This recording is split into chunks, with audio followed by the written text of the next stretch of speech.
भारत 24 और मैं हूं आपके साथ शाजिया निसार। वक्त हो चला है दिन की सबसे बड़ी डिबेट का, यानी कि सबसे बड़ी बहस का। अरे भैया, पब्लिक है, ये सब जानती है। और आज का मुद्दा है श्रद्धा तो निधि कितने अमीन और कितने सूफियान। दिल्ली में दरिंदे आफ्ताब ने जिस बेरहमी से श्रद्धा की हत्या की, उससे पूरा देश सहम चुका है। वहीं अब लखनऊ में सनकी सूफियान ने निधि को मौत के घाट उतार दिया। लगातार एक के बाद एक लव जिहाद की घटनाओं के बाद पूरा देश पूछ रहा है, दिल्ली से लखनऊ तक आखिर कितने आफ्ताब और कितने सूफियान हैं? क्या ऐसे हैवानों में पुलिस और कानून का कोई डर नहीं बचा है? लखनऊ में निधि को सूफियान ने चौथी मंजिल से फेंक दिया। इलाज के दौरान निधि की अस्पताल में ही मौत हो गई। निधि के परिवार के लोगों का आरोप है कि सूफियान निधि का जबरन धर्म परिवर्तन करवाकर निकाह करने का दबाव बना रहा था। ऐसे में सवाल उठता है कि कब तक लड़कियां हैवानों के चंगुल में फंसकर अपनी जान इसी तरीके से गंवाती रहेंगी? लव जिहाद गैंग पर आखिर कब लगेगी लगाम?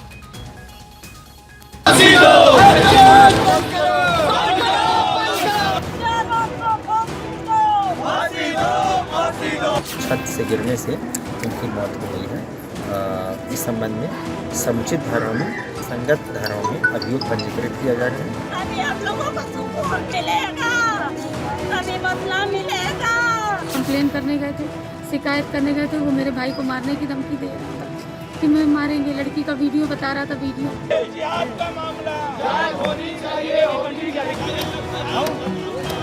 घटना मई की है और मॉर्निंग आवर्स रहा 11 बजे के आसपास के बाद है और आके कैजुअल्टी में लेटा हुआ था। तो मेरे असिस्टेंट ने बताया कि डॉक्टर साहब जो है इसको एक लेसरेशन है, छोटा सा वुंड है, सुपरफिशियल। अब तक तो हमने 2 बार बुलाया था, उसको इनिशियली पूछताछ किया था। सेकंड टाइम बुलाया तो उसका स्टेटमेंट रिकॉर्ड किया था।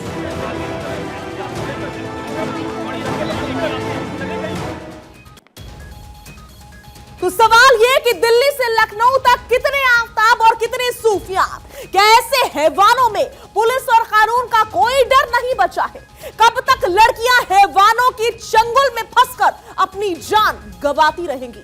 लव जिहाद गैंग पर आखिर लगाम कब लगेगी? यह भी सबसे बड़ा सवाल है। क्या डेटिंग ऐप पर शिकंजा कसना चाहिए? ये सवाल भी अभी इस समय खड़ा हो रहा है। और ये 5 सवाल जो भारत 24 खड़े कर रहा है, इन सवालों के जवाब आज इसी मंच पर नेताजी देंगे।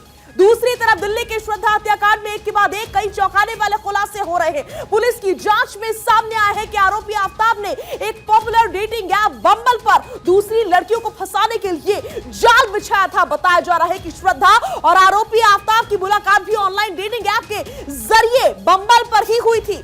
दिल्ली पुलिस ने आरोपी की प्रोफाइल की जानकारी बम्बल से मांगी है।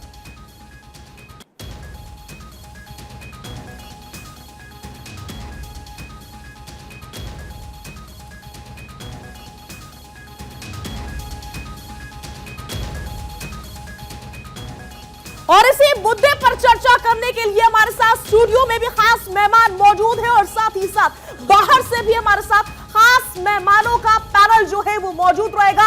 अंबर जैदी मेरे साथ जुड़ रही है, सामाजिक कार्यकर्ता है। डॉक्टर प्रवेश कुमार मेरे साथ रहेंगे, वीएचपी के प्रवक्ता हैं। मेमूना नरगिस मेरे साथ रहेंगी, इस्लामिक स्कॉलर हैं। जुनैद हारिस मेरे साथ रहेंगे, इस्लामिक स्कॉलर हैं। और साथ ही साथ हाफिज गुलाम मेरे साथ स्टूडियो में मौजूद है, जुड़े रहेंगे। आपको बता दें कि सर्वर इस्लामिक स्कॉलर हमारे साथ जुड़े रहेंगे। स्वामी दयानंद भी हमारे साथ जुड़े रहेंगे, धर्मगुरु हैं। स्वामी उपमन्यु महाराज भी हमारे साथ जुड़े रहेंगे। सभी मेहमानों का बहुत बहुत मैं स्वागत करती हूं। सबसे पहले मैं अंबर जैदी के पास जाना चाहूंगी। अंबर, अभी श्रद्धा का मामला जो है वो पूरी तरीके से सुलझा भी नहीं है कि अब निधि का एक नया मामला सामने आ गया, आरोप वही लव जिहाद। देखिए, कोई समस्या आज की नहीं है। अगर हम धर्म परिवर्तन को लेकर, जो जबरन धर्म परिवर्तन की अगर हम बात करते हैं, तो ये हज़ारों सालों से भारत में होता आ रहा है। लेकिन अब जबकि इसको लेकर इतने खुलकर बात होने लग गई है और एक बात और निकल कर शाजिया ये आती है, जब भी हम इस तरह के जो मामले आते हैं, जैसे कि श्रद्धा की बात हो, निधि की बात हो, अंकिता की बात हो, हज़ारों ऐसे केसेस हैं जिनकी हम लंबी लिस्ट निकालेंगे और लिस्ट पूरी नहीं हो पाएगी, कागज़ ख़त्म हो जाएंगे, इतने सारे केसेस हैं। अगर हम जब बात करते हैं तो कहते हैं कि भारत जैसे देश में जहाँ पर अलग अलग धर्म और जाति के लोग रहते हैं, वहाँ पर इंटरफेथ या इंटर रिलीजन मैरिजेस कैसे नहीं हो सकती। किसी ने भी इसको रोकने के लिए कोई भी आवाज़ नहीं उठाई है, ना ही कोई ऐसा कर रहा है। सवाल ये उठता है कि जहाँ पर पहचान छुपाकर टारगेटेड वे में लड़कियों को षड्यंत्र के तहत फंसाकर और अपनी पहचान छुपाकर धर्म परिवर्तन के इरादे से उनको शादी और प्यार के जाल में फंसाया जाता है, और जब वो धर्म परिवर्तन नहीं करते तो उनको या तो मार दिया जाता है, उनके टुकड़े कर दिए जाते हैं, जला दिया जाता है, या इस तरह के जितने सारे केसेस हैं, हज़ारों केसेस हैं। खासतौर से शाजिया जो हमारे सीमावर्ती इलाके हैं, चाहे हम झारखंड की बात करें, जो अंकिता का दुमका का केस आया था, यूपी की बात करें, या फिर आसाम जैसे जितने भी, हम उत्तराखंड की बात करें, जितने भी हमारे सीमावर्ती इलाके हैं, वहाँ पर ये सारी चीज़ें बढ़ रही हैं। तो जो कंसर्निंग यहाँ पर एक पॉइंट ये है कि जिसमें परसों सुप्रीम कोर्ट ने भी अपनी ऑब्जर्वेशन में कहा है, जो जबरन धर्म परिवर्तन को लेकर याचिका अश्विनी उपाध्याय जी की थी, उसमें ये बात सामने आई कि इस तरह की जो चीज़ें हैं, जो जबरन धर्म परिवर्तन को लेकर अलग अलग मीन्स और मेजर से ये सारी चीज़ें की जा रही हैं, तो सरकार को भी कड़े कदम उठाने की ज़रूरत है। हमारे देश में कई सारे ऐसे स्टेट्स हैं जो दिल्ली से सटे हुए स्टेट्स हैं, उनमें जबरन धर्म परिवर्तन को लेकर कानून है, लेकिन हम जब इसको पूरे देश में इस तरह के केसेस अलग अलग राज्यों से आ रहे हैं, तो केंद्र सरकार को चाहिए कि इसको लेकर कड़े कदम उठाए। क्योंकि यहाँ पर एक बात जो सबसे बड़ी अहम है वो ये उठती है कि मानसिकता, कहाँ से इस तरह की मानसिकता के लोगों को बढ़ावा मिलता है, कौन इन लोगों को पढ़ाते सिखाते हैं, और सरकार ऐसी चीज़ों को रोकने के लिए क्या कर रही है। क्योंकि हमारे देश में स्पेशल मैरिज एक्ट जैसे प्रावधान है, अगर कोई इंटरफेथ मैरिजेस कर रहा है तो आप संविधान के तहत जो प्रावधान है उसको क्यों नहीं आप अपनाते हैं। ठीक है अमर, मैं आपके पास पहुंचूंगी। मेरे साथ स्टूडियो में मौजूद है, स्टूडियो में तमाम खास मेहमान मौजूद है। हाफिज गुलाम सरवर के पास मैं जाना चाहूंगी। हाफिज गुलाम सरवर, एक नहीं बल्कि कई मामले अब तक सामने आ चुके हैं लव जिहाद के, और एक और मामला, हालांकि श्रद्धा के मामले भी लव जिहाद के एंगल से जांच की मांग लगातार हो रही थी, वो अलग मामला है, उसमें हर एंगल से अभी इस समय जांच चल रही है। लेकिन निधि का जो मामला है उसमें तो क्लियर लव जिहाद का आरोप लगा रहा है परिवार। देखिए, सबसे पहले मैं तमाम पैनलिस्ट से भी विनती करूंगा और देश के लोगों से भी कि न्याय की लड़ाई है ये, और न्याय की लड़ाई का एंगल अगर मोड़ेंगे तो अपराधी कहीं सुरक्षा कवच न प्राप्त कर ले, मन न चाह कर भी। और पराया यही हुआ है, इसी दिल्ली में हम लोग खड़े हैं जहां तंदूर कांड हुआ था साहब, वहां तो कोई अलग अलग धर्म नहीं था। यहाँ निर्भया कांड हुआ था, वहां भी कोई अलग अलग धर्म नहीं था। मामला धर्म का नहीं है, मामला मानसिकता का है। तंदूर कांड और निर्भया कांड को आप इस कांड से कैसे जोड़ सकते हैं? आप देखिए ना, तंदूर को आप हल्के अगर परिवार लव जिहाद का आरोप लगा रहा है, नहीं फिर तो यही तो लगा रहा है, आप ये कह रहे हैं। यही तो मैं कह रहा हूं कि 100 उदाहरण अभी हमारे पास यहां मौजूद हैं। मैं बिल्कुल इस बहस में नहीं जाना चाहता हूं, क्योंकि पीड़ित को न्याय मिले इस दिशा में लोग जाएं। और असल बहस, जो सबसे बड़ी बहस है कि लिव इन रिलेशनशिप को कानूनी मान्यता देकर भारत में आपने माँ बाप के खिलाफ एक लड़की घर से निकलती है, लड़का निकलता है, 3-3 साल तक रहता है, समाज से अलग रहता है, और आखिरी में अंजाम यह होता है कि लड़की की मौत। लड़के की मौत कहां कहां होती है आप बताइए? हमेशा लड़की की मौत। अगर मतलब मरे तो लड़की। कुल मिलाकर ये कह रहे हैं कि लव जिहाद के एंगल से नहीं होनी चाहिए जांच। भारतीय समाज में पहले लिव इन रिलेशनशिप पर बहस हो। भारत का जो समाज है, सनातनी जो आरोप परिवार लगा रहा है, मैं तो उस पर सवाल पूछूंगी ना सर। जो आरोप परिवार लगा रहा है लव जिहाद का, उस पर सवाल पूछा जाएगा ना। लिव इन रिलेशनशिप किस तरह का है, क्या होना चाहिए, परिवार से भी मैं चर्चा चल रही है। बच्चियां गायब है, बच्चे गायब है, मतलब आप पीड़ित परिवार से सवाल पूछ लेंगे? बिल्कुल परिवार से पीड़ित परिवार से सवाल पूछेंगे। संस्कार दे रहे हैं पीड़ित ना ये भाषा नहीं, ये भाषा इस्तेमाल नहीं कर सकते आप। ये भाषा नहीं, किस तरह के संस्कार आप दे रहे हैं? आप जजमेंटल हो रहे हैं सर। शादियां देखिए, बच्चियां हो या बच्चे हो, अगर माँ बाप से 3 साल तक वो जुदा हो, 4 साल तक जुदा हो, और अब माँ बाप आरोप लगाए, पहले उनसे सवाल है कि आपके 18 साल की आयु सबके लिए तय की गई है, उसके बाद से आप अपने विवेक के अनुसार चल सकते हैं। हमारे साथ डॉक्टर प्रवेश कुमार जी जुड़े हुए हैं, वीएचपी के प्रवक्ता है। आऊंगी मैं आपके पास। प्रवेश जी, जवाब दे दीजिए। सुन रहे थे आप हाफिज गुलाम को? ऐसा गुलाम साहब को मैंने सुना, गुलाम साहब सरवर साहब कह रहे हैं 2 केसेस को गिनाए हैं। गुलाम साहब, मैं आपको बड़े सारे केसेस गिना देता हूँ, ये सारे ना पूरा डाटा के साथ हूँ मैं। मार्च 2022 में नेहा को अरशद ने चाकू से मार दिया। इसी तरह से अजमेर में स्वाति को मारकर सूटकेस में भर दिया गया। 2019 में निशा को बरेली में लुकमान ने हत्या कर दी। 2021 अक्टूबर में कीर्ति जैन गुना मध्य प्रदेश में इकबाल ने गला दबाकर हत्या कर दी। जुलाई 2021 में नीलम अहिरवार छतरपुर मध्य प्रदेश में वसीम ने उसको जहर पिला करके मार दिया। जुलाई 2021 में एकता को लुधियाना पंजाब के अंदर जो है तालिब ने झांसे में आकर के उसको जहर पिलाया और फिर काट काट के मार दिया। जून 2022 में सोलम शुक्ला को मुंबई के अंदर शाकिब ने जो है काट कर जमीन में गाड़ दिया। मई 2022 में मोहम्मद अंसारी ने अंजलि आर्या को नैनीताल के अंदर उसको मारकर और पैकेट्स में बंद करके और उसको फेंक दिया। 2022 में यास्मीन ने कशिश को भोपाल में चाकू से काट कर मार दिया। जुलाई 2021 में मॉडल मानसी दीक्षित को मुंबई के अंदर सूटकेस में मतलब मारकर काटकर सूटकेस में भर दिया गया। 2018 में अंकिता तोमर को फरीदाबाद में सूटकेस में भर के मार दिया। 2021 में गाजियाबाद में तौफीज ने प्रिया को गोली मार दी। जुलाई 2022 में शमशाद ने नेहा को बदायूं में जो है जमकर जमीन पर गाड़ दिया, उनको मार करके और जमीन पर गाड़ दिया। सितंबर 2023 में दीपक मिश्रा नोएडा में आसिफ को गोली मार दी। आपके लिस्ट में नहीं है। न्याय की लड़ाई कैसे लड़ी? वो अपना डेटा गिनवा रहे ना, आप डेटा मांग रहे थे, आप आंकड़ा मांग रहे थे। अब प्रवेश जी आपको आंकड़ा गिनवा रहे हैं, अब आंकड़ा मिल रहा है तो समस्या किस बात की? गाजियाबाद जाएंगे। एक सेकंड, आऊंगी मैं आपके पास, आऊंगी मैं आपके पास। जुनैद साहब हमारे साथ जुड़ चुके हैं, जुनैद साहब हमारे साथ जुड़ चुके हैं। जुनैद साहब, प्रवेश जी को आप सुन रहे थे सर? एक सेकंड जुनैद साहब, डेटा आप सुन रहे थे, आंकड़े प्रवेश जी गिनवा रहे थे, बहुत सारे आंकड़े थे, क्या इससे मुंह मोड़ा जा सकता है? अभी आपने आंकड़े लगाए तब तो सही मान लिया, जब उन्होंने आंकड़े लगाए तो आपको परेशानी हो गई, तब को आपको आपत्ति हो गई। दूसरे मोहल्ले से हट जा रहे हैं। ठीक है, जुनैद साहब को जवाब देने दीजिए, सवाल मेरा उनसे। आप इस सर आऊंगी मैं आपके पास, दिल और गुर्दा आऊंगी मैं आपके पास। एक सेकंड दे दीजिए। ये बताइए कि उद्देश्य क्या है यहाँ पे? आपका सवाल उठेगा, भिखारी के लिए न्याय मिलना चाहिए। न्याय मिलेगा और न्याय को लेकर हम चर्चा कर रहे हैं, लेकिन एक एक करके चर्चा कीजिए। सर मुझे मेरी बात सुनिए, काम करिए ना। ठीक है, आप सबके पास आऊंगी। जुनैद साहब जवाब दे दीजिए। बहुत सारे आंकड़े गिनवा दिए प्रवेश जी ने, उन पर क्या कहेंगे बताइए? क्या ऐसे मुंह मोड़ा जा सकता है? मैं बहुत क्लियर स्पष्ट शब्दों में ये कह रहा हूँ कि जालिमों को सख्त सज़ा मिलनी चाहिए। यानी कोई भी इतना बड़ा पाप करे और उसके लिए ज़रा सा भी उसके लिए किसी के दिल में सहानुभूति है तो मैं उसे भी मुजरिम समझता हूँ। किसी भी प्रकार की कोई सहानुभूति नहीं, इसको सख्त सज़ा मिलनी चाहिए। और देखिए, इसको धर्म की नज़र से नहीं देखने की ज़रूरत है, इसे जुर्म की नज़र से देखने की ज़रूरत है कि ये मुजरिमीन को आइंदा जुर्अत ना हो सके कि समाज में ऐसी चीज़ें वो कर सके। और मैं नहीं जानता हूँ, देखिए आफ्ताब ये जो नाम है, हाँ बिल्कुल, ये आफ्ताब मैं नहीं जानता हूँ, ये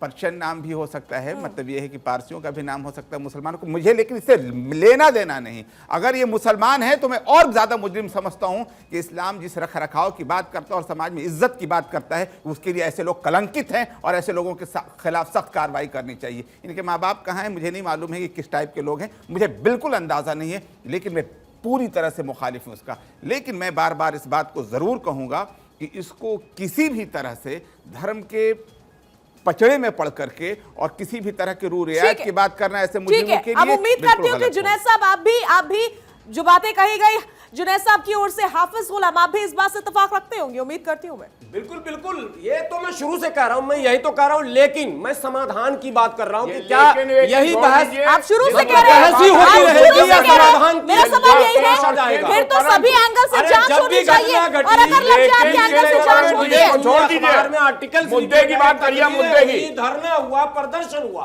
मैं समाधान की बात कर रहा हूँ। क्या धरना समाधान नहीं हो सकता? मैं समाधान कर रहा हूँ, रिलेशनशिप पर भी बहस होनी चाहिए। लिव इन रिलेशनशिप में बहस होगी, लेकिन पहले लफ्ज़ पर तो बहस कर लीजिए। नहीं, वो एक सेकंड, बुनियाद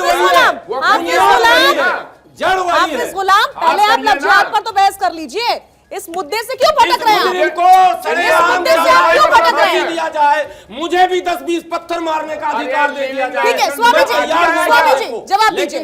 स्वामी जी आप जवाब दीजिए। रिलेशनशिप आज ही समझ में आया आपको, जब ये कांड हो गया ये 10 साल से हो रहा हूं, तो उस टाइम क्यों नहीं उठाया आपने? अगर आपने परंपरा में आप लिव इन अगर रिलेशनशिप को क्या मानते हैं बताइए? 1% इंसानियत है। महाराज से पूछता हूं आदर के साथ। मुस्लिम नहीं, इंसान होकर बात करिए।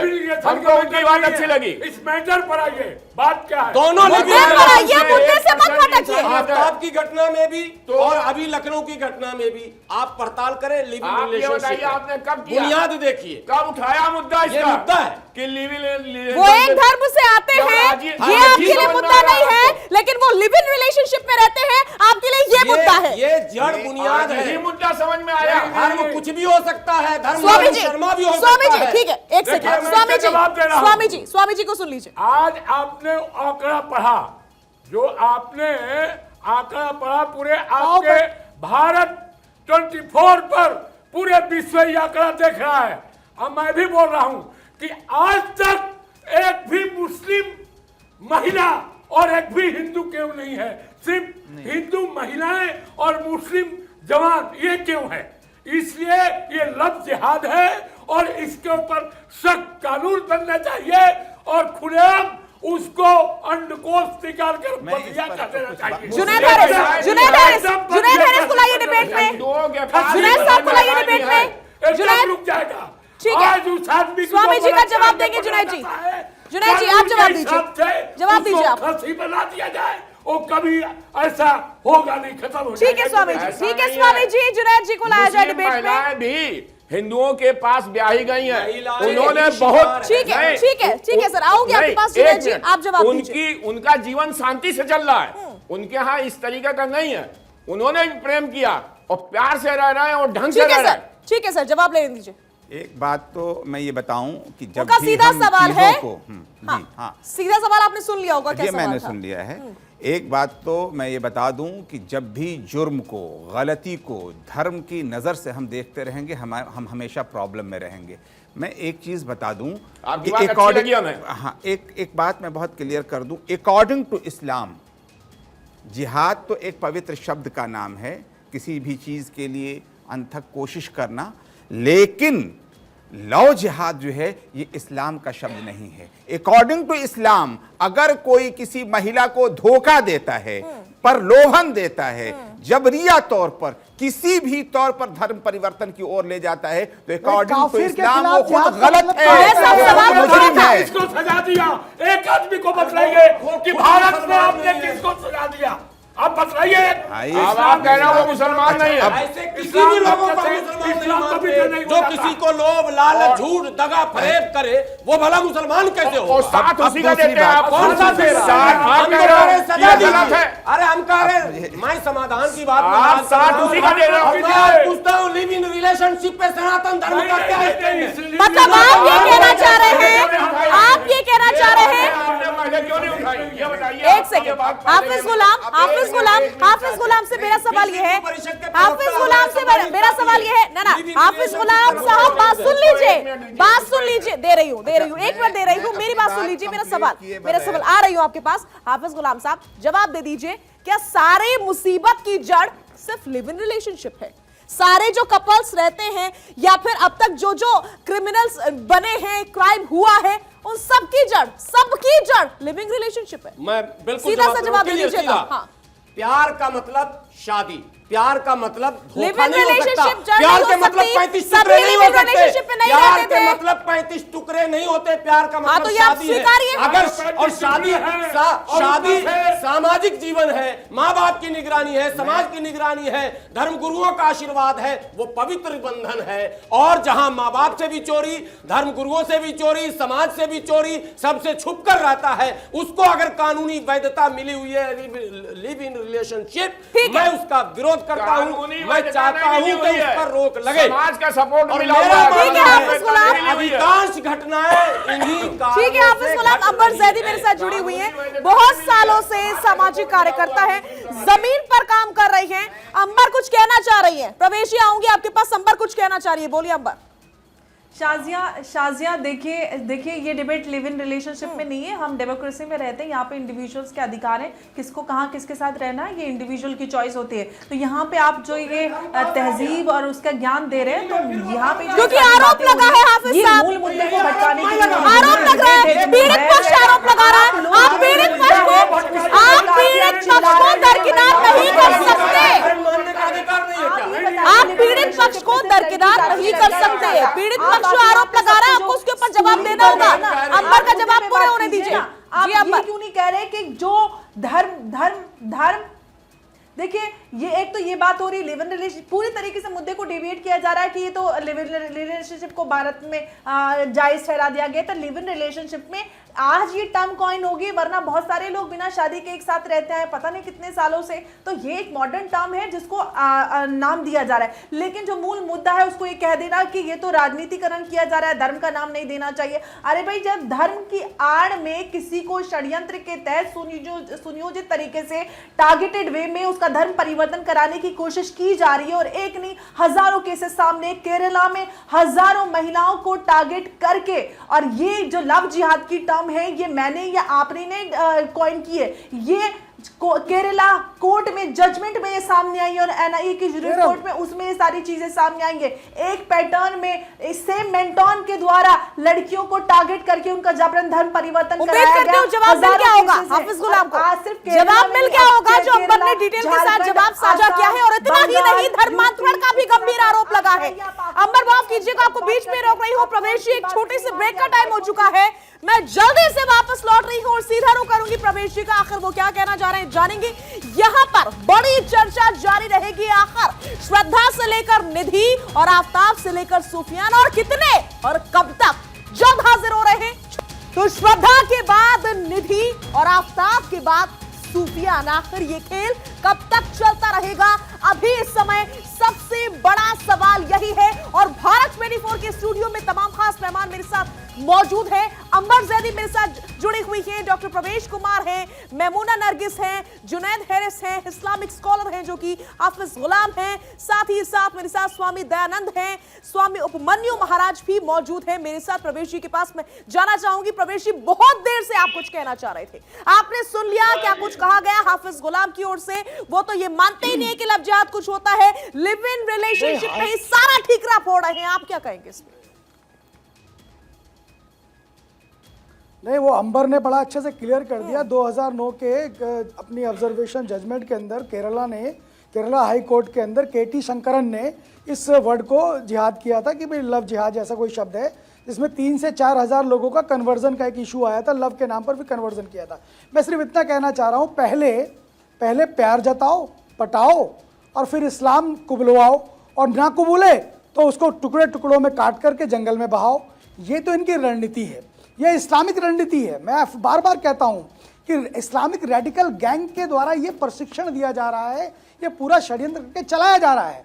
आप देखिए मैडम कि शाजिया जी, कभी तलवार के दम पर इस्लाम जो है कन्वर्जन कर रहा था, मैं नहीं कह रहा, ये एक प्रोफेसर साहब भी खड़े हैं वहाँ पर, ये रिचर्ड एम ईटन और पीटर हर्डी और रिचर्ड एम जो ईटन है वो अमेरिकन और अफ्रीकन दो मूल के इतिहासकार है। वो बताते हैं कि इस्लाम जो है वो तलवार के दम पर ही इस दुनिया के अंदर और देश के अंदर आया है। अब लेकिन तलवार का दौर तो रहा नहीं, अब तो डेमोक्रेसी आ गई। तो डेमोक्रेसी में तलवार के दम पर तो कन्वर्जन नहीं हो सकता, मतांतरण नहीं हो सकता, तो उसके लिए सॉफ्ट तरीका इस्तेमाल किया गया। वो सॉफ्ट जिहाद जो है वो ये लव जिहाद का रूप है, भूमि जिहाद का रूप है, और तमाम तरह के रूप है। अब देखिए 350 केस तो मैं अभी बता रहा हूँ आपको, रिसेंटली 2-3 सालों के केसेस आए हैं जिनके अंदर इस तरह की सारी चीजें हुई हैं। और उससे पहले केरला के अंदर 3 से 4 हज़ार कोर्ट के अंदर विषय गए हैं। कोर्ट ने कहा कि 4 साल में 3 से 4 हज़ार के कन्वर्जन के केसेस आए हैं। इसलिए हम उत्तराखंड गवर्नमेंट का भी बड़ा स्वागत करते हैं कि उन्होंने बड़ा अच्छा निर्णय दिया, बड़ा अच्छा कानून बनाया है। इस पर केंद्र सरकार ने भी कानून बनाना चाहिए और समाज ने भी सचेत होना चाहिए। ठीक है प्रवेश जी, बहुत सारा डेटा एक बार फिर से अपने सामने रख दिया है, और इसी डेटा के जरिए सवाल भी बहुत सारे खड़े हो रहे हैं, क्योंकि मतांतरण को भी आप दरकिनार नहीं कर सकते। धर्मांतरण के लिए भी निधि को मजबूर किया गया। जुनैद हैरिस साहब, परिवार आरोप लगा रहा है, क्यों हो रहा है ये? जी देखिए, मैं आपसे एक बात, इन्होंने चूंकि पढ़े लिखे आदमी से मेरी बात हो रही है तो इस चीज़ को थोड़ा समझेंगे। मैं आपसे ये कहना चाहता हूँ कि जब मैं इससे पहले, आज से नहीं, हमेशा से मैं कहता आ रहा हूँ कि लॉ जिहाद अकॉर्डिंग टू इस्लाम गलत है। जब ये गलत है, इतनी ज़्यादा ऐलान के साथ इस बात को कहते हैं, तो मैं कहता हूँ कि हिंदुस्तान के अंदर जितनी भी मुस्लिम ऑर्गेनाइजेशन काम कर रही हैं, जितनी भी मुस्लिम जमातें हैं, हम जैसे लोग जो यूनिवर्सिटी में हैं, इसके बावजूद मैं कह रहा हूँ, एक केस जो मेरे सामने लाइए, हम आपके साथ खड़े नजर आएंगे इस बात के लिए कि बिल्कुल ये गैर इस्लामी काम क्यों किया है। तो ऐसी चीज़ों को हम मिलजुल करके हल भी कर सकते हैं ना। हम समाज में ला करके इसको आपस में मतभेद पैदा करने की कोशिश करें, ये उसूलन गलत है। मैं एक चीज़ और बता दूं कि ऐसा नहीं है कि सिर्फ हिंदुओं ही के साथ हुआ है। मैं ज़ाती तौर पर जानता हूं अनिल और सुनील नाम के 2 भाइयों की, जिनके वालिद ने मुसलमान बन कर के शादी किया और फिर उसके बाद जो है नहीं रहे, कोई बात नहीं। लेकिन ये सब इश्यूज नहीं है, ऐसे बदबख्त, ऐसे बेकार लोग सोसाइटी में पाए जाते हैं। लेकिन मैं ये जरूर कहूंगा कि आप क्यों नहीं किसी मुस्लिम ऑर्गेनाइजेशन से एक बार संपर्क करते हैं कि भैया ये केस हो रहा है, चलो हमारे साथ क्या होगा। आप एक केस में किस मुस्लिम ऑर्गेनाइजेशन को शामिल किया गया, ये नाम जरूर, ये आंकड़ा जरूर सबसे बड़ा यही है क्योंकि आप वकालत करने खड़े हो जाते हैं, वकालत करने खड़े हो जाते हैं, लेकिन कोई ये नहीं कहता कि आखिर वो कौन लोग हैं, उनके खिलाफ कार्रवाई होनी चाहिए। हम खुद चलते हैं साथ में, हम खुद चलते हैं साथ में, हम कह रहे हैं इस बात को। आप ये बताइए कि एक केस बताइए, हम आपके साथ चलते हैं, या किसी मुस्लिम ऑर्गेनाइजेशन से मिला गया हो और उसने इनकार किया हो चलने से। मैं कह रहा हूं कि इस्लामी कर्तव्य हम समझेंगे कि जो लोग इतना ज्यादा गैर इस्लामी काम कर रहे हैं उनके खिलाफ कार्रवाई हो। ये इंसानियत के नाते भी जरूरी है। जुनैद साहब आपके पास लौटूंगी। स्वामी दयानंद जी स्टूडियो में मेरे साथ मौजूद है, उनके पास जाना चाहूंगी। स्वामी जी, बहुत बार यह आरोप लग चुका है कि कोई एक व्यक्ति का काम नहीं है बल्कि कई लोगों का काम है, बाकायदा तंजीम की बात कही जा रही है। तो क्या लगता है आपको, आपको भी ऐसा लग रहा है? ये डॉक्टर परवेश जी ने जो कहा है ये बहुत दिन से चल रहा है और विदेशों से इसके लिए बहुत से पैसे आ रहे हैं। आप जितने ये धन आ रहे हैं जो आपको हवाला के चलते चाहे जो भी आ रहा है, धर्म परिवर्तन के लिए मतलब कि करोड़ों रुपया खर्च करके हिंदुओं को मुसलमान बनाओ, ये कितने दिनों से चल रहा है। और हम भारतीय सभी खासकर सीजे चंद्रचूड़ साहब से ये दरखास्त करते हैं आपके 24 माध्यम से कि इस पर आप अमल कीजिए और इसको आप कानूनी ढांचा बनाइए। आपके पिताजी भी भारत के बहुत बड़े मुख्य न्यायाधीश थे और उन्होंने भारत को कंट्रोल किया। आज भारत अनकंट्रोल हो रहा है और दिल्ली आज नहीं तो कल दिल्ली लव जिहाद के चक्कर में लड़कियां पढ़ करके और अपना जान गंवा रही है। इसलिए आप देश के महान हैं और इसलिए आप इस पर अमल करवाइए। ठीक है स्वामी दयानंद जी, मैं आपके पास लौटूंगी। स्वामी उपमन्यु महाराज मेरे साथ स्टूडियो से जुड़े हुए हैं, मैं उनके पास जाना चाहूंगी। स्वामी जी, हर बात अपनी तरफ, एक अलग तरफ है, धर्मांतरण का मामला है, लव जिहाद का मामला है, लगातार इसको लेकर के हम चर्चा भी कर रहे हैं। लेकिन डेटिंग ऐप का भी मामला है स्वामी जी। डेटिंग ऐप जो कि बहुत तेजी से इस्तेमाल की जा रही है, डेटिंग ऐप जिसको लेकर के बहुत सारा डेटा भी अभी इस समय मेरे पास में मौजूद है। 30% से ज्यादा बढ़ोतरी हुई है बीते कुछ समय में वैवाहिक साइटों के इस्तेमाल को लेकर के। बहुत सारा डेटा मेरे हाथ में मौजूद है, मैं जल्दी से थोड़ी सी डिटेल आपके सामने रख देती हूँ। देश में 3 करोड़ से ज्यादा भारतीय डेटिंग ऐप्स का इस्तेमाल कर रहे हैं। 67% यूजर्स पुरुष हैं और 33% यूजर्स महिलाएं हैं। और आफ्ताब और श्रद्धा भी इसी डेटिंग ऐप के जरिए मिले। बाद में जब श्रद्धा का कत्ल कर दिया आफ्ताब ने, तो फिर डेटिंग ऐप के जरिए उसने अपनी घर पे लड़कियां बुलाई। तो इस पर भी कोई कार्रवाई होनी चाहिए? नहीं, कार्रवाई होनी चाहिए, भी चर्चा होनी चाहिए। अभी हम थोड़ा सा पीछे से जाते हैं। इस्लाम जो धर्म है वो पहले छोटे कुनबों से चालू हुआ था। देखिए, मेरे को 1.5 मिनट दीजिएगा जी। और उनका काम था कि अपना प्रचार प्रसार करना, जो अच्छी चीज है। मैं भी अपना प्रचार प्रसार करना चाहता हूं, लेकिन उसका तरीका बदल गया। पूरे विश्व में जो इस्लाम एक कोने से चालू हुआ था, 57 देश इस्लामिक हैं, ठीक। उनका काम आज भी उसी पुरानी जो 1400 साल पहले जो था वो आज भी है कि लोगों को जोड़ो, अपना कुनबा बढ़ाओ। लेकिन आप ये कैसे कह सकते हैं? मैंने कहा ना, इस्लाम के अनुसार ये डेटिंग ऐप चल रही है। 1.5 मिनट हमको चाहिए, वो हम चाहते हैं 1 मिनट बात पूरी। वो आज भी काम हो रहा है। जरूरत क्या है, जो अब हकीकत जो आपने बताया ना आंकड़ा, जरूरत है कि हम क्यों मूर्ख बन रहे हैं, हमारा हिंदू समाज क्यों मूर्ख बन रहा है कि इतना ब्रॉड माइंडेड हो गया कि उसने अपना धर्म छोड़ दिया, अपने कर्म छोड़ दिए और ये सोच के कि हम बहुत ब्रॉड माइंडेड हैं, ये हमारा कुछ नहीं करेगा। इसमें 60% हिंदुओं की गड़बड़ी है। मेरी बात नोट की जाए और पहुंचाई जाए ऊपर तक। ठीक है, 1 मिनट, मैं मेरा अभी पूरा टाइम नहीं खत्म हुआ कि इसमें इनको जो आपने डेटा दिया है उस डेटा के अनुसार लड़कियां खुद जाती हैं और ये दिखाती हैं कि हम पढ़े लिखे हैं और हमको इससे कोई मतलब नहीं। फिर वही बात, लेकिन स्वामी जी, मैं इस तरह की बात आपको कहने की इजाजत 24 के मंच से बिल्कुल भी नहीं दे सकती। हम जिम्मेदार मंच, इस तरह की बात जिम्मेदार है आप किसी के ऊपर तो इसीलिए मैंने किसी को आरोप नहीं, मैं किसी को आरोप नहीं कर रहा हूँ, मैं लोगों को, जनता को मैं आगाह कर रहा हूँ। लड़कियां क्या कर रही हैं ये हम डिसाइड करने वाले नहीं है। देखो, अगर कोई चर्चा का विषय है महाराज जी तो हम जरूर चर्चा करेंगे। लौटूंगी आपके पास में, लौटूंगी। हाफिज गुलाम कुछ कहना चाह रहे हैं बहुत देर से।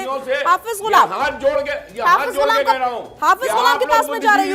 शादिया, आपने जो बातें उठाई हैं, मैं यही असल में आना चाह रहा था शुरू से कि कुछ चीजें हैं जो सरकार की पकड़ से बाहर है। बदलना पड़ेगा। ऑनलाइन लोग शादी ब्याह करते हैं, मेरी बात, ऑनलाइन शादी ब्याह का मामला हो रहा, ऑनलाइन प्यार मोहब्बत हो रहा, आखिर इसकी निगरानी कौन करेगा? कोई तो आपने सुना नहीं क्या महाराज जी को? वो तो सीधा बोल रहे हैं कि इस्लाम के अनुसार हो रहा है। आप सुन रहे होंगे, जवाब दीजिए। नहीं, बहुत सही हो रहा है ऑनलाइन, और लड़कियां उनको सोचना चाहिए। आपके पास उनके सवाल का जवाब नहीं है फिर नहीं? ऑनलाइन ऐप है उसका दूर तक कहीं भी इस्लाम मुसलमान से कनेक्शन नहीं है। कनेक्शन ये पूरा मामला सिस्टम जो है वो अमेरिका और यूरोप का है। लेकिन मैं ये गूगल हमारे हाथ जोड़ के प्रार्थना करता हूँ, गूगल मुस्लिम मुल्कों के पास बहन बेटियों से हाथ जोड़ के आप जितने ये करना चाहता हूँ कि बेटा तुम लोग पढ़ लिख गए हो, तुम्हारे माँ बाप ने पैसे से पढ़ाया है तुमको,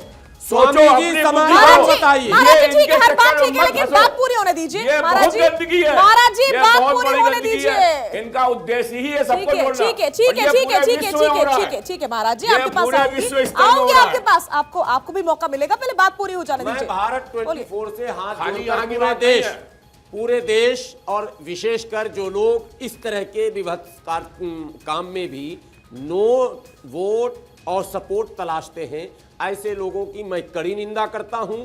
आप कृपया कर सारे कारणों पर चर्चा करें लेकिन निवारण भी बताएं। क्या हम चर्चा ही करते रहेंगे इस दिल्ली में? इसका निवारण होना चाहिए। इसमें सामाजिक संगठन, धार्मिक संगठन, सरकार, सबका समन्वय हो, सबका सहयोग हो। देखिए एक बात मैं फिर दोहराऊंगा, सबसे ज्यादा भुक्तभोगी हमारी बहन है।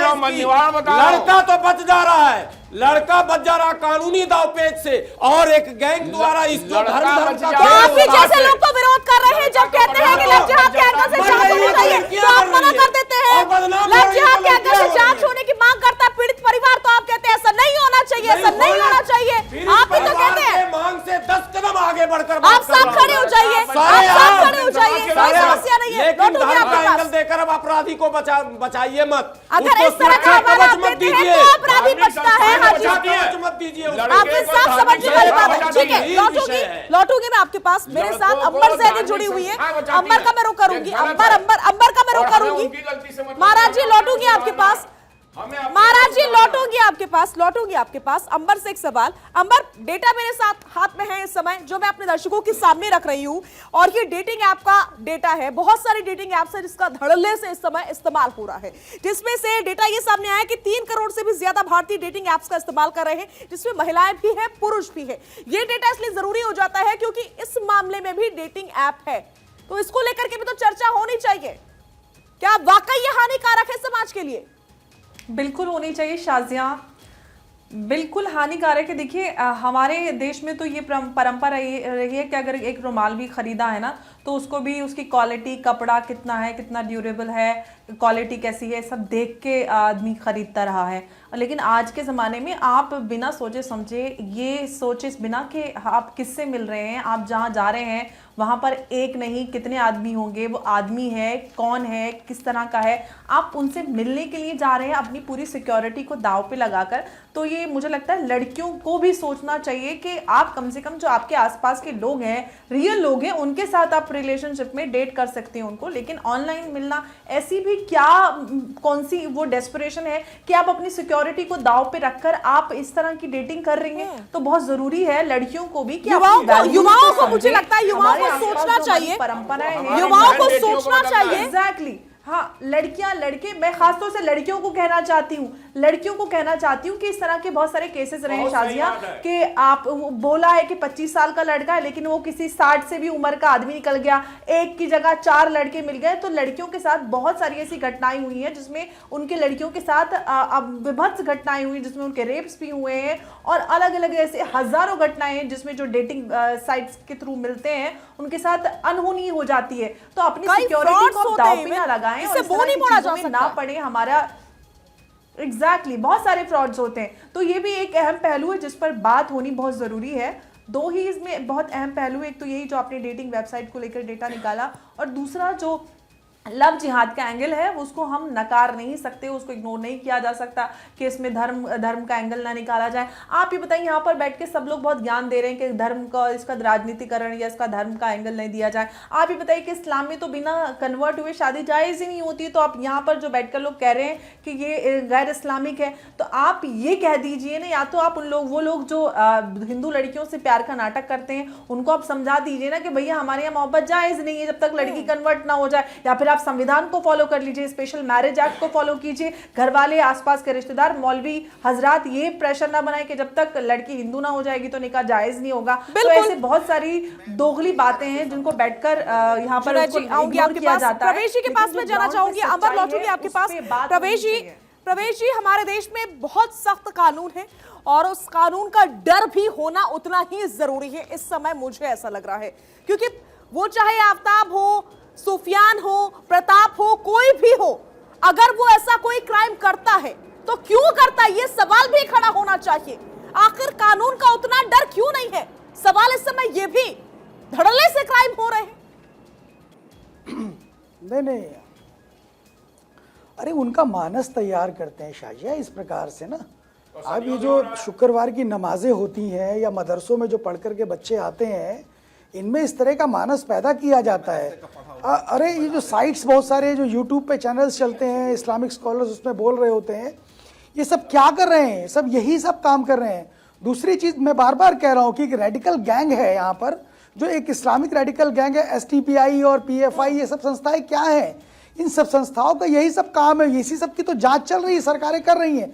इनके पास पैसा कहाँ से आता है? आप सोचिए ना कि वो जाकर के एक स्कूल पर केस आया कि एक स्कूल के पास जाकर के वो 4 दिन से लड़का बाइक लेकर के और उसमें चालू है, उसके पेट्रोल फूंक रहा है, उसको पैसा कहाँ से मिल रहा है?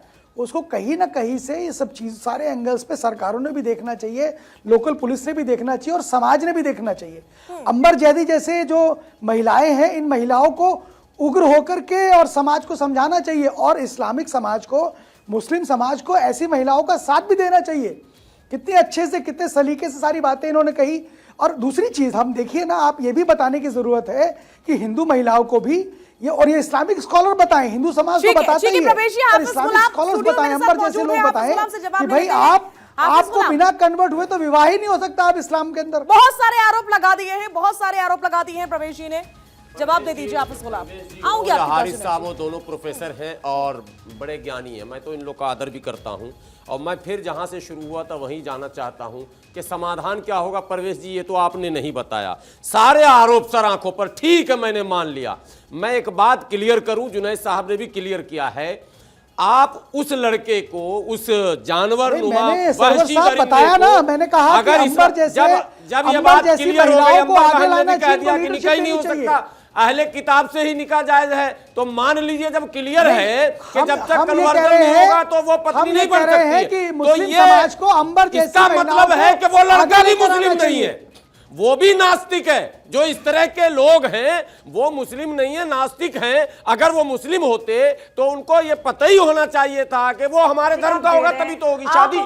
सरवर साहब, आप पढ़े लिखे समझदार हैं, कम से कम इस तरह के अपराधों को आप नहीं, अपराध को धर्म का चोला पहनाकर अपराधी को बचाया जाता है।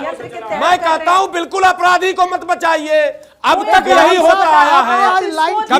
कभी जो है उसके नाबालिग होने का, कभी उसके बिल्कुल नहीं। अपराधी अपराधी है।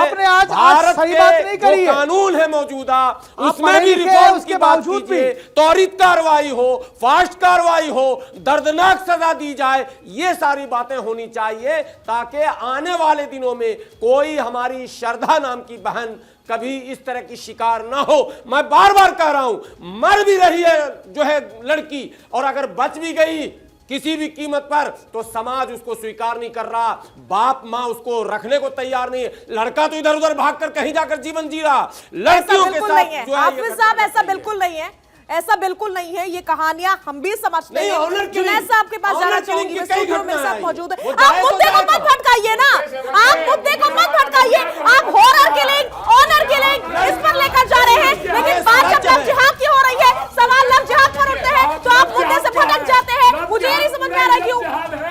और आज तो इसका समाधान नहीं है सरकार के पास। लव जिहाद के एंगल से कार्रवाई होनी चाहिए, इसको स्वीकारना चाहिए। हमारे सुप्रीम कोर्ट के आरोप लगाकर केवल वोट लेंगे या समाधान कराएंगे? कानून बनाएंगे। पिताजी भी बहुत अच्छे न्यायाधीश थे, और ये भी उत्तर प्रदेश में अपराध की श्रेणी में है, फिर लखनऊ में घटना कैसे घट गई? ये अपराध ऐसे तो 3 तलाक के ऊपर भी कानून बना हुआ है साहब, फिर भी 3 तलाक हो ही है। अपराध का ना, एक सेकंड स्वामी जी, ऐसे तो आपका जवाब देती हूँ मैं। ऐसे तो सरकार ने बेहतरी के लिए 3 तलाक पर भी कानून बना दिया, लेकिन क्या 3 तलाक रुक गए? 3 तलाक रुक गए? नहीं रुक रहा, बहुत रुके हैं। इसीलिए तो मैं आज भी बधाई देता हूं मोदी को। ठीक है, बहुत कमी आई है। मुद्दे की बात पर आती हूँ, जुनैद साहब को लाऊंगी डिबेट में। जुनैद साहब, अगर ये बताइए, अगर कोई अपराधी किसी धर्म का है तो उसे स्वीकारने में समस्या किस बात की है? स्वीकारना नहीं, मैं तो समझता हूं कि धर्म का कर्तव्य मैं समझता हूं कि उसको सजा दिलाने में मदद करे। खासतौर से इस्लाम, अगर कोई मुसलमान है तो वो खासतौर से कहता है कि उनतुर अखाक ज़ालिमन और मज़लूमन, कि अगर वो जालिम है तब भी मदद करो और मजलूम है तब भी मदद करो। जालिम होकर मदद करने का मतलब ये है कि उसको सजा दिलवा करके उसकी मदद करो। मजलूम होकर के मतलब है कि उसके साथ खड़े होकर। मैं एक समाधान की ओर जा रहा हूं। बहुत चंद शब्दों में ये बात मैं कहना चाहूँगा कि भाई, ये मैं कह रहा हूँ कि अकॉर्डिंग टू इस्लाम लव जिहाद गुनाह है। मैं अपना धार्मिक कर्तव्य भी समझता हूँ और अपने मुल्क के संविधान के अकॉर्डिंग भी अपना कर्तव्य समझता हूँ कि जहाँ पर ये समस्या हो उसको हम लोग मिलकर के, क्यों हम लड़ रहे हैं, क्यों नहीं ऐसा एक टास्क फोर्स बनाते हैं, और मैं भी उसमें शामिल होना चाहता हूं, और चल करके समाज में ऐसे जितने केसेस हैं, आप अपने जितने धार्मिक है उसमें आप अनाउंस क्यों नहीं करते हैं? अनाउंस कर रहे हैं, जो है गुनाह है, नहीं होनी चाहिए, ऐलान ही तो कर रहे हैं। कर क्या रहे हैं? आप कर क्या रहे हैं? नहीं हो रहा है और बढ़ रहा है। आज के बाद आप सुन लीजिए, नहीं है पूरे विश्व में। अच्छा, अब 57 मुल्क हो गए और हिंदू मुल्क के लिए बर्दाश्त नहीं हुए आपको। क्यों? क्योंकि शांति नहीं है, वो शांति नहीं है।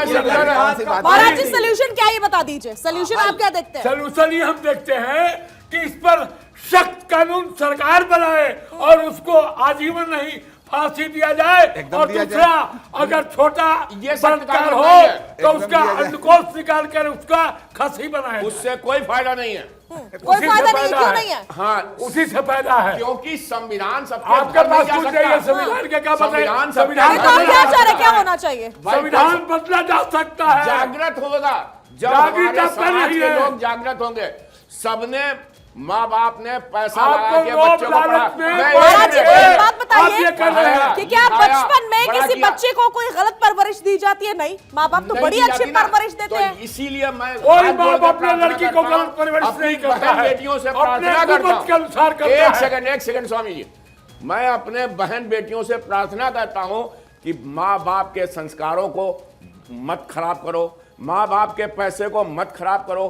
तुमको भगवान ने बुद्धि दे दी है, तुम ग्रेजुएट हो गए हो, पढ़ लिख गए हो, बुद्धि तो कहीं सभी के पास है, लेकिन इन समाधान सब क्या है? चीजों में मत सवाल फंसो अभी इस बेटा। समय ये है, अम्बर बेटा इन सब में फंसे में सिवा तुम्हारा तुम्हारा परिवार स्वामी जी आऊंगे आपके पास, स्वामी जी आऊंगे आपके पास, बहुत थोड़ा टाइम बचा है। सामाजिक कार्यकर्ता है अंबर से समझना चाहूंगी समाधान क्या होना चाहिए अंबर? हम इससे मुंह नहीं मोड़ सकते। आऊंगी सर आपके पास, आऊंगी, टाइम दे दीजिए, मुझे बोलने का समय दीजिए, 1 सेकंड, आऊंगी आपके पास। ठीक है, कोई जागृत नहीं है, कोई जागृत चाहिए। मुस्लिम जागृत है, हम लोग सेकुलर है। देखिए शाजिया, हमको कोई फर्क नहीं पड़ता। आपसे जागृत नहीं होगा। क्या मैं बोल सकती हूँ? ये क्या मतलब है? ऐसी ठीक है, लौटूंगी आपके पास। अंबर, बहुत कम समय बचा है, इसलिए क्विक रिएक्शन मैं आपसे लेना चाहूंगी। हम इस बात से मुंह नहीं मोड़ सकते हैं कि धर्म का अंदर है, धर्मांतरण का मामला था जी, लव जिहाद का भी मामला है, लेकिन हम ये भी नहीं भूल सकते हैं कि डेटिंग एप्स का भी इस्तेमाल हो रहा है, कानून भी सख्त होना चाहिए और उसका डर भी होना चाहिए। तो कुल मिलाकर एक सोल्यूशन क्या होना चाहिए? देखिए शाजिया, हम भारत जैसे देश में हम ये बात तो नहीं कह सकते हिंदू मुसलमान या अलग अलग धर्मों के लोग आपस में शादी ना करें। तो सबसे पहली बात तो ये कि हमें इस तरह की मानसिकता पे किस तरह से लगाम लगाई जा सकती है, बच्चों को क्या पढ़ाया सिखाया जा रहा है, इस पे सरकार कंट्रोल रखे और ये एक ट्रांसपेरेंसी रखे कि किस तरह की चीज़ें सिखाई जा रही हैं धर्म के नाम पर। दूसरी बात ये कि जो हमारे यहाँ प्रावधान है स्पेशल मैरिज एक्ट का, उसको प्रमोट किया जाए और बताया जाए जिन लोगों को नहीं पता है कि हमारे देश में जो लोग अलग अलग धर्मों से आते हैं उनके लिए एक स्पेशल प्रावधान है, आपको कन्वर्ट होने की कोई ज़रूरत नहीं है। तो एक तरफ तो आप दिखाते हैं कि हम संविधान फॉलो करते हैं, लेकिन पीछे खाने आप एक धर्म परिवर्तन का जो दबाव बनाते हैं और अंजाम इस तरह से होता है। ये इन दो पहलुओं पे बात होनी ज़रूरी है। और रही बात डेटिंग वेबसाइट्स की, तो मुझे लगता है उस पे हम खुद इंडिविजुअली जो लोग उस पे हैं उसको खुद समझे, तब ये बदलाव आ सकता है। सरकार बेटर स्ट्रिंजेंट आईटी लॉज में कुछ बदलाव कर सकती है। ये 3 अहम बातें हैं। ठीक है, बहुत बहुत शुक्रिया हमसे बातचीत करने के लिए। तमाम खास मेहमानों का भारत 24 के स्टूडियो आने के लिए, हमारे साथ जुड़ने के लिए शुक्रिया अदा करना चाहूंगी।